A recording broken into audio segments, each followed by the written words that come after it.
hacíamos música muchísimo antes de conocer la agricultura. La idea es eternamente nueva. Cae la noche y nos seguimos juntando a bailar en la cueva. Bailar en la cueva. Ponerle un poquito más de contenido. Así lo estamos logrando con otros compañeros que se están sumando de manera muy interesante acá. El canto popular está presente, por supuesto, como por lo general está presente en todos los espacios en donde se desarrolla música.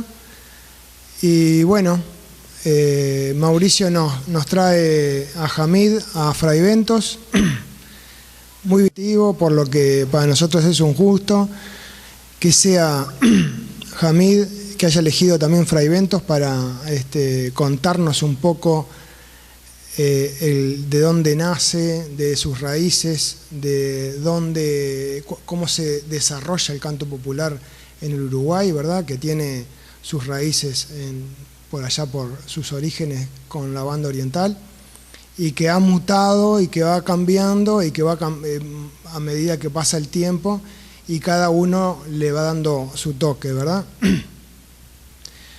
Es ponerle un poco más de contenido a la música y por supuesto al canto popular en particular, por lo que Hamid, es un gusto para nosotros que nos presentes tu obra y por supuesto que nos cuentes un poco de qué se trata este libro. Bueno, muchísimas gracias por la invitación, gracias a Mauricio también, que bueno que hizo todas las gestiones, ¿verdad? Y bueno, agradecido también al público presente y bueno, a ti por la apertura. Y bueno, sí, algo que vamos a decir que culturalmente este país ha generado, ¿no?, en sí mismo, que es más allá de tener, como todos los pueblos, una raíz musical folclórica o lo que algunos pueden llamar también primitiva, que son cosas distintas, ¿no? Porque en definitiva la música de los indígenas o aborigen de los distintos lugares es considerada musicológicamente primitiva, y después está aquí la folclórica, que ya toma otros matices. En el caso nuestro, la primitiva, lamentablemente, no tenemos cómo cotejarla, más allá de alguna cuestión de los instrumentos. El arco de Tacuabé, por un hecho por todos conocido como el genocidio del pueblo charrúa. Pero sí tenemos una vertiente folclórica, pero más allá de eso, el pueblo, la gente y los cantores y las cantoras también, porque también el rol a veces nos olvidamos en la historia el rol de la mujer, y fue importante, aunque no haya trascendido muchas veces en algunas etapas del punto de vista, vamos a decir, más notorio o espectacular o como un artista, pero sí estando allí haciendo una práctica, vamos a decir, del canto, y con funciones en distintos momentos, para las distintas funciones que el pueblo fue tomando ese canto, que ahora voy a pasar a eso.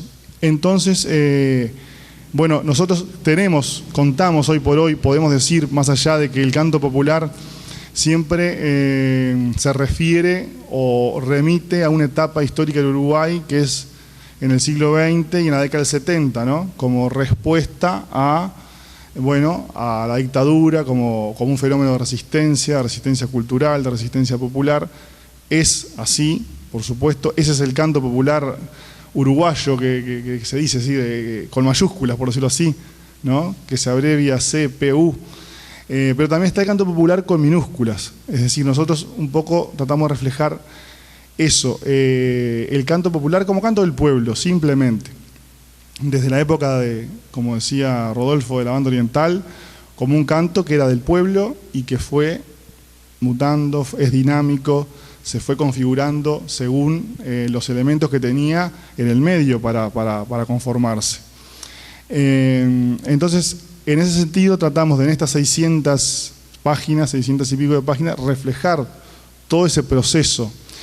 Y por supuesto que está integrado ese canto popular con mayúsculas como fenómeno que se dio en la época de la dictadura, o sea, estaría integrado dentro de ese proceso histórico. Yo, como me parece importante comentar que para mí el canto popular es un género musical. Es un género musical que se define un poco todo aquello que decía Laura Yastarán cuando hablaban de música popular. Y Carlos Vega, un musicólogo argentino, hablaba de mesomúsica. O sea, la música media, la música, vamos a decir, que más se practica, que más se consume. ¿Y qué es la música popular, no? Que integraría todos los géneros, si vamos al caso, populares, ¿no? Y es la música de todos, decía Carlos Vega. Y Ayestarán decía, y es lo que todos sabemos lo que es, aunque no sepamos definir. Bueno, yo pienso que un poco el canto popular, como un género que está dentro de esa música popular, se definiría por exclusión, por todo aquello que no es un género en sí mismo. Vamos a decir que no es el tango propiamente dicho, como lo conocemos, como podemos conocerlo orquestalmente o bueno, con ya un repertorio integrado históricamente, o la murga que involucra un espectáculo, involucra una grupalidad, en fin, o otros géneros, ¿no? El canto popular sí puede tomar de la murga, porque de hecho muchos cantores tomaron de la murga y la incluyeron, pero como parte de lo que era su perfil artístico. También del tango, ¿no? El canto popular sería un fenómeno interesante de la mano de Jorge Bonaldi, Daniel Amaro, que se llamó la tangués. Pero no es el tango, es decir, es de inspiración, es una inspiración tanguera. Y bueno, ese canto popular fue tomando en el tiempo distintas, vamos a ir del medio, lo que había. En el siglo XX, evidentemente, muchos conjuntaron, tiene una raíz folclórica, por supuesto, es también el folclore para ser folclore, por más que tiene que tener ciertas condiciones, como ser anónimo, en fin, pero para ser folclore, ¿no? como un saber del pueblo, tiene que haber sido popular para hoy poder decir que algo es folclórico. Entonces, bueno, me parece importante y remitir también al factor de rescatar las cosas del pueblo y también el fenómeno de resistencia o de lucha o de denuncia social, ¿verdad? Sin tomar en cuenta aquí estrictamente partidos políticos o no. ¿Y por qué digo canto popular y lo deslindo del canto popular uruguayo como fenómeno? Porque el Uruguay en realidad se canta en la región desde antes, es decir, cuando no estaba el Uruguay. Entonces, por ejemplo, cuando los charrúas cantaban, se preparaban para los combates, hay crónicas de que las mujeres en las que cantaban, cuando el cacique, ¿verdad?, preparaba a los combatientes, los arengaba, detrás había un coro de mujeres que está definido por allí, un coro lúgubre, bueno, como algo que quienes rescataron esos testimonios no entendían muy bien, pero que era un canto. Entonces, y en este caso femenino, ¿no? También se dice que la prensa parisina de la época lo rescata, de cuando estaban los charrúas en cautiverio, Tacuabé tocaba el arco de Tacuabé, cuya